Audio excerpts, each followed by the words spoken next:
If you have been trying to figure out what kind of business you could actually build from home without constantly starting over, I want to show you what this can actually look like in a simple way.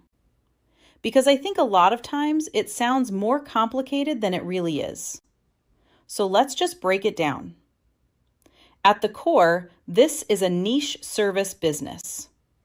That just means you pick one type of client and you focus on helping that specific group.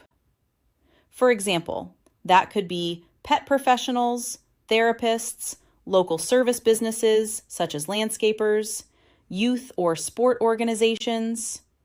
Not everything, just one. And instead of trying to figure out 100 different ways to make money, you focus on one simple thing, helping them get a clean, professional website and something that actually works for their business. Now, here is where it becomes different from what most people think. You are not just building a website and disappearing.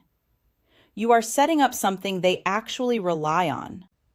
So that can include things like their pages, their contact forms, their booking or inquiry flow, maybe simple automations, nothing overly complicated.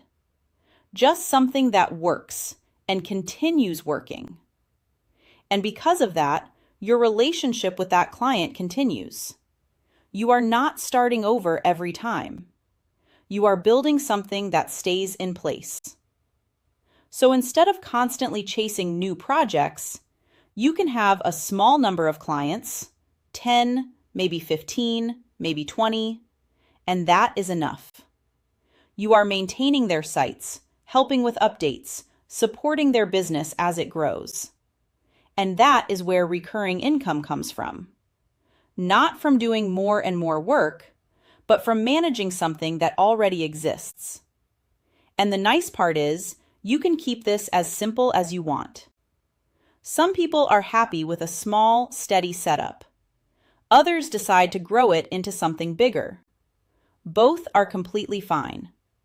That is the flexibility of this kind of business. For me, the biggest shift was realizing this does not have to be complicated. It just has to be structured. That is exactly what I built I'm a Designers around. Not just learning how to design, but understanding how to build something simple, repeatable, and stable. And if you have been trying to figure out what direction to take, this is one of the clearest, most grounded ways I have found to do it.